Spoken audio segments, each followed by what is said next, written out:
कभी एडीजी के साथ टेनिस खेलती, कभी कोचिंग में जाकर बांटती ज्ञान। हर कोई था मोना की असलियत से अनजान। किसने दिलवाया पुलिस एकेडमी में एडमिशन? क्या था उसका असली मिशन? सुंदर चेहरे की पीछे छिपी थी बड़ी साजिश। वर्दी पहनती, रौब दिखाती, अधिकारियों के साथ फोटो खिंचवाती, पर एक गलती ने खोली पोल। अब जाना होगा जेल।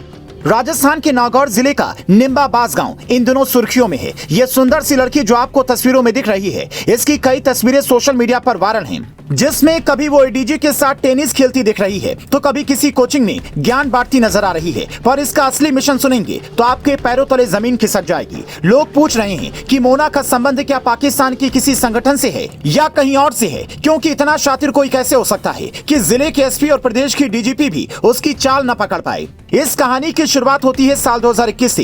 इसने सब इंस्पेक्टर की परीक्षा दी, सिलेक्शन नहीं हुआ, पर सोशल मीडिया पर अफवाह फैलाई कि मैं दरोगा की परीक्षा पास कर चुकी हूँ। ट्रेनिंग के लिए जब पूरा ग्रुप ट्रेनिंग सेंटर पहुंचा तो मोना भी गई। उसने मेन गेट से एंट्री नहीं ली, बल्कि जिधर से पुलिसकर्मियों के परिवार वाले और मेस वाले जाते थे उधर से एंट्री ली। ट्रेनिंग में दो तरह के लोग होते हैं, पहले जनरल कोटा वाले और दूसरे स्पोर्ट्स कोटा वाले। ये दोनों की क्लासेस अटेंड करती और सबको बरगलाती रहती। एक दिन हद तो तब हो गई जब एक ट्रेनर ने पूछा कि किस कोटे से हो, तो इसने कहा मैं आईबी से हूँ। वहाँ आईबी के लोग भी ट्रेनिंग के लिए जाते हैं। क्योंकि इसका नाम लिस्ट में था नहीं, इसीलिए हॉस्टल भी नहीं मिला था, तो बाहर से आती जाती थी। ऐसे में कोई पकड़ भी नहीं पा रहा था कि मोना बुगालिया का सच क्या है। 2 साल तक वो बेसिक और फील्ड ट्रेनिंग लेती रही। आखिर में 12 दिनों की सैंडविच ट्रेनिंग होती थी। इसके बाद सबका ज्वाइनिंग लेटर बनने वाला था, लेकिन इसी दौरान मोना से गलती हो गई। ट्रेनिंग करने वाले सभी सब इंस्पेक्टर के ग्रुप में मोना की एक एएसआई से बहस हो गई और उसने अपनी धौंस दिखाते हुए उससे ट्रेनिंग सेंटर से निकलवाने तक की धमकी दे दी। उसे लगा कि एडीजी और पूर्व डीजीपी के साथ तस्वीर देखकर वो डर जाएगा,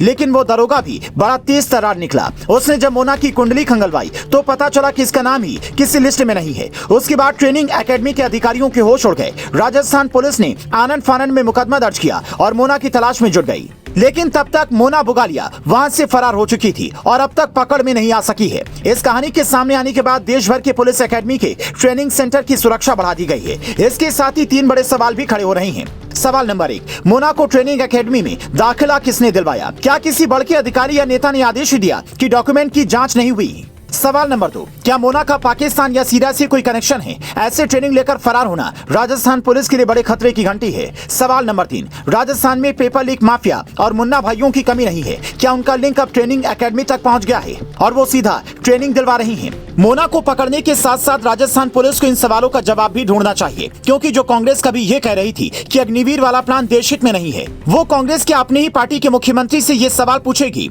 कि आपके राज्य में एक लड़की बिना परीक्षा पास किए ट्रेनिंग सेंटर कैसे पहुंच गई? उसकी पहुंच बड़े बड़े अधिकारियों तक कैसे हो गई और 2 साल तक वो ट्रेनिंग कैसे लेते रही, जबकि ट्रेनिंग सेंटर में रोज अटेंडेंस होती है, पुलिस वाले एक एक जांच करते हैं। ये तो वही बात हो गई कि पुलिस वाले राज्य भर में अपराधी ढूंढते हैं और उनके अपने ही घर में खेल हो गया। इस कहानी को सुनकर आप क्या कहेंगे? क्या राजस्थान में कानून व्यवस्था फेल है? कमेंट कर बताएं।